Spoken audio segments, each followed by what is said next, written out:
Senhor presidente, senhoras senadoras, senhores senadores, em primeiríssimo lugar, presidente Davi, meus cumprimentos, porque Vossa Excelência está onde sempre esteve. Parabéns por sua coerência, diferentemente de alguns poucos aqui que estiveram em lugares e, lamentavelmente, não estão mais. Por isso é que nós estamos votando hoje aqui, nesse Senado Federal, este projeto infame. Senhor presidente, o golpe de 1964, idealizado fora, foi chancelado neste plenário, infelizmente. A voz sepulcral de Auro de Moro Andrade proclamou do alto desta casa a vacância presidencial. Uma fraude, senhor presidente, uma mentira histórica. O presidente João Goulart estava em território nacional articulando uma reação aos traidores da nação. Apenas 178 dos 450 parlamentares ouviram presencialmente que a nação estava acéfala. A heresia golpista sangrou milhões de brasileiros e atormentou gerações até o início da redemocratização com Tancredo Neves e José Sarney. Em uma das 4 vezes, presidente, que tive a honra de presidir esta casa, anulamos aquela sessão da madrugada de 2 de abril. Repor a verdade é uma imposição histórica. Anular aquela farsa representou a exumação da própria história. Recusamos uma falsidade e nos reencontramos com a verdade. A versão calçada na mentira é efêmera e inconsistente. Já, senhor presidente, a verdade é eterna e sólida, como ensinou Francis Bacon. A verdade é filha do tempo, não da autoridade. A história da história não tem ponto final, especialmente se ela foi forjada na falsidade. E, nesse caso, senhor presidente, ela sempre será reescrita. O passado não se muda, o futuro sim. A ditadura entronizada por Auro de Moro Andrade nesta casa enfiou o Brasil na censura e no colapso econômico, matou, exilou, caçou e a mão amiga baixou a porrada no próprio povo. Perguntem a Dilma Rousseff, perguntem a Miriam Leitão, pergunte à família do Rubens Paiva. Eles e muitos outros ainda estão aqui. Os desaparecidos não mais. Para os esquecidos, presidente, relembro, a ditadura fechou esta casa 4 vezes. O parlamento foi amordaçado em 27 de outubro de 1965, com o ato institucional número 2. Em 20 de outubro de 1966, quando Castelo Branco decretou o recesso por 1 mês. Em 13 de dezembro de 1968, o Marechal Costa e Silva baixou o famigerado AI-5. O último a lacrar esse parlamento foi Ernesto Geisel, em 1977, com o pacote de abril, para reverter exatamente o crescimento do MDB. No pacote indigesto, senhor presidente, de abril, estavam os senadores biônicos e as eleições indiretas para governadores. O caminho maldito, como qualificou Ulisses Guimarães, conhecemos e repudiamos. Apesar deste legado maldito, eles tentaram de novo no 8 de janeiro, o dia da infâmia. Centenas de anônimos, massa de manobra, estão condenados. Agora, senhor presidente, senhores senadores, os cabeças começam a pagar pela tentativa de ruptura. Além dos diálogos repulsivos, há uma fartura de provas, vídeos, áudios, mensagens, documentos, minuta de golpe, planos de fuga, dinheiro financiando a trama para perpetrar o golpe, assassinar pessoas, anular uma eleição legítima e tomar o poder à força. Métodos e milicianos que estão sendo condenados pelo judiciário. Os atos para o golpe, presidente, preparatórios e executórios, são indesmentíveis. Ele não prosperou porque o Exército e a Aeronáutica desembarcaram do plano. A democracia, presidente, assegura os mesmos direitos aos conspiradores. Seus inimigos contam com as mesmas salvaguardas, mesmo após tentarem abolir a democracia. As investigações e as ações penais ocorreram dentro das competências do Supremo Tribunal Federal. Nada além, nada aquém. Foi respeitado o direito de defesa, o contraditório, e os juízes são imparciais. Foi respeitado o direito de defesa e há, sem dúvida nenhuma, uma abundância de provas. A convulsão que esperavam na tentativa de coagir o judiciário fracassou. Para pressionar a justiça, foi usada até injustificadas sanções externas a ressuscitar um viralatismo incompreensível. Não colou também, senhor presidente. Fracassados os meios anteriores, ensaiaram nova conspiração. Aqui dentro do Congresso Nacional, como em 1964, um novo golpe parlamentar, pretendendo anistiar novamente, como foram a PEC da bandidagem. Inocentes imploram por justiça, condenados querem anistia. Essa premissa, senhor presidente, por si só é esclarecedora. As polianas que invocam pacificação, onde não há conflagração, se esquece que o perdão aos facínolas de 64 gerou os golpistas de hoje. O que pacifica o país é golpista cumprir pena, não as cadeias de rádio e TV para insuflar a nação contra as instituições, mas as cadeias do sistema prisional. O divórcio da sociedade, senhor presidente, é tão surreal que testemunhamos criminosos querendo ditar a lei. Só no Brasil isso poderia acontecer. Os apenados querem impor as próprias penas, onde os criminosos ditam as leis, senhor presidente, não há justiça, e os atos institucionais da ditadura, nesse sentido, também foram pedagógicos. Um presidiário reconheceu o planejamento do golpe. Deputados foragidos tentaram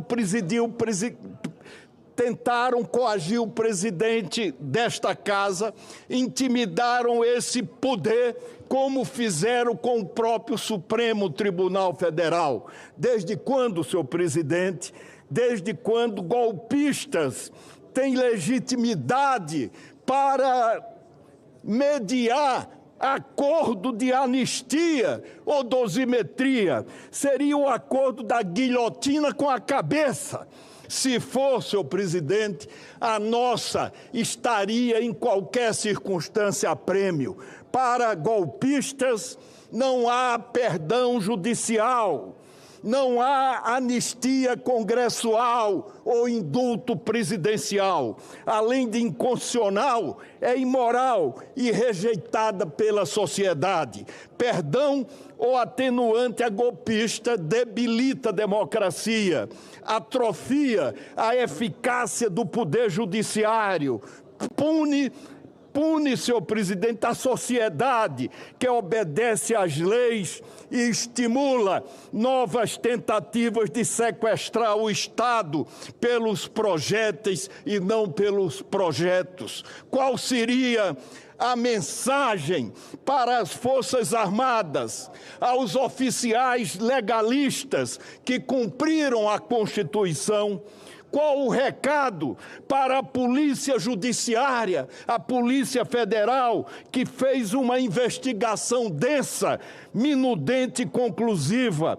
Por qualquer abordagem, presidente, atenuantes beneficiam uma única pessoa e seus cúmplices. Estamos falando de 141 terroristas presos e condenados, anônimos, que não recebem as visitas parlamentares, certamente não recebem, não. Vamos, senhor presidente, abrandar pena para os extremistas que depredaram os três poderes? Vamos perdoar terroristas que iriam explodir o aeroporto de Brasília e matar inocentes? Vamos esquecer o snipe que tinha o ministro Moraes na mira? Perdoar, senhor presidente, quem armada perseguiu adversários pelas ruas de São Paulo? Libertar quem trocou tiros e jogou granadas na Polícia Federal? Amenizar para os conspiradores do punhal verde e amarelo? Esquecer os sequestros do Estado e a ABIN paralela para perseguir adversários? A ABIN, senhor presidente, e nunca é demais lembrar esse fato, investigou os líderes da CPI da Covid. Essa é uma das causas da condenação do Ramagem, quando era diretor daquela agência de futrica, que não é agência de inteligência. Senhor presidente, vamos cometer esta insanidade hoje e afrontar o poder judiciário e suas decisões, premiar o crime e soltar os criminosos? Com meu voto, senhor presidente, e com o meu silêncio, jamais. A discussão é sobre criminosos extremistas e crimes irremissíveis. Esta pauta, senhor presidente, não pertence mais à política, mas à polícia. A anistia ou dosimetria é anomalia e não são agendas da sociedade. As pesquisas mostram a desaprovação e as manifestações de rua confirmaram a suprema rejeição. A sociedade exige punição e demonstra baixa empatia com aqueles que defendem perdão a criminosos. Não há perdão ou abrandamento possível para crimes contra a ordem constitucional e o Estado democrático de direito. O mandamento constitucional, senhor presidente, é inequívoco. A jurisprudência está pacificada no Supremo Tribunal Federal desde maio de 2023, no caso do indulto presidencial conferido a um deputado, depois condenado por atentar contra a democracia. O regimento do Senado confere ao presidente da Casa a faculdade de arquivar propostas inconstitucionais. Artigo 48, inciso 11. Além, senhor presidente, das sanções penais, precisaríamos agravar as punições no Brasil e não atenuá-las, precisaríamos abordar este tema sobre a ótica da perda da cidadania para quem atentar contra a ordem constitucional e o Estado democrático de direito e trair a nação. Há uma fartura de bases legais para enterrar estas excrescências brotadas das cabeças mais febris do extremismo, como na PEC da bandidagem, acreditava que o Senado Federal iria hoje, mais uma vez, enterrar esse resíduo autoritário na cova mais profunda da insignificância. A PEC da bandidagem blindaria os crimes futuros. A anistia ou dosimetria servem para os crimes já consumados.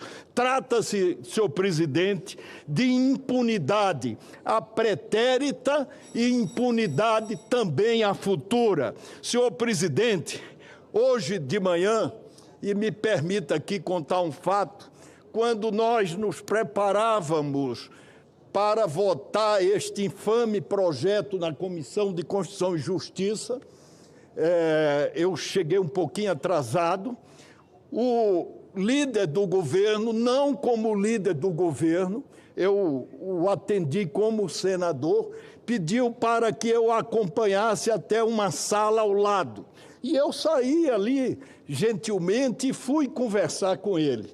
Quando nós entramos na sala, tinha uma servidora do Senado limpando lá o local. Ele pediu para a moça se retirar, porque ele tinha uma conversa particular a fazer comigo. Eu confesso, senhor presidente, que eu imaginava que teria acontecido algo de pessoal que o então líder do governo iria me confidenciar. Tal não foi a surpresa que, quando ele começou a conversar comigo, falou que havia um acordo para o Senado votar hoje a dosimetria e, em contrapartida, o Senado votaria também as desonerações tributárias. Eu disse para ele: Wagner, o Otto não vai aceitar. Nós ontem, no gabinete do Otto, fizemos um acordo de que o MDB pediria vista e o Otto concederia a vista máxima de 5 dias na forma do regimento. Aí ele me falou: não, com o Otto eu já resolvi. O Otto vai conceder uma vista de 4 horas e nós vamos deixar o pessoal votar. Eu me recusei, senhor presidente, como continuo a recusar esse acordo. Como é que nós podemos fazer um acordo para votar dosimetria e dizer que é um acordo de procedimento, se até a emenda é emenda de mérito, não é de procedimento? Como, senhor presidente, nós poderíamos, essa votação é talvez a votação mais importante da minha geração. Eu estou aqui nesse Senado há 4 mandatos, esse é o meu 4º mandato. Eu nunca vi uma indignidade dessa. Eu nunca vi, às vésperas do Natal, um líder do governo querer dar de presente um peru para os golpistas que atentaram contra a democracia e o Estado democrático de direito. Senhor presidente, eu me recusei, falei na comissão da mesma forma que estou falando aqui. Para surpresa minha, eu trago aqui comigo uma declaração que o senador da Bahia fez há pouco aqui mesmo no Senado, quando defendeu o mérito da proposta e disse até que torcia para que o presidente Lula, no melhor espírito natalino, sancionasse a infame dessa dosimetria.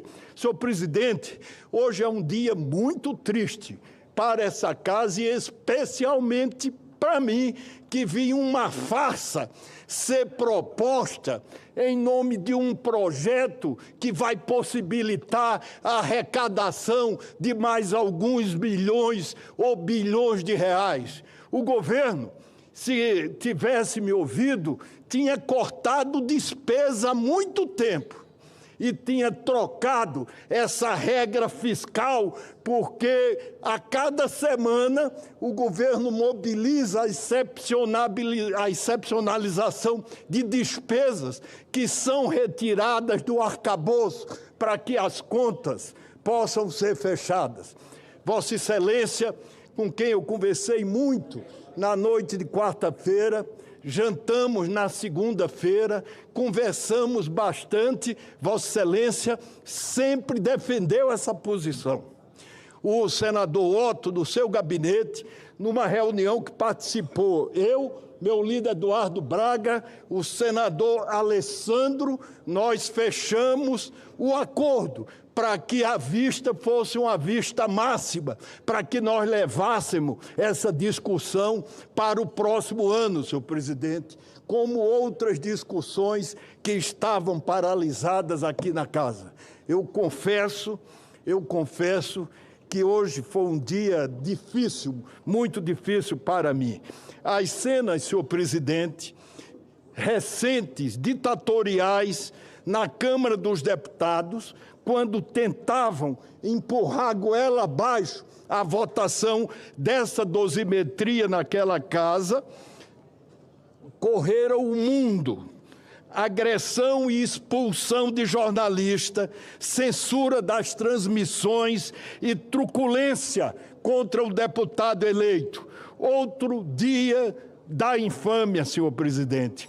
Somos, e já estou terminando, somos o começo de um sonho democrático permanente, não os remanescentes de um pesadelo golpista. Vamos olhar nosso passado escuro para iluminar o futuro, atenuar apenas,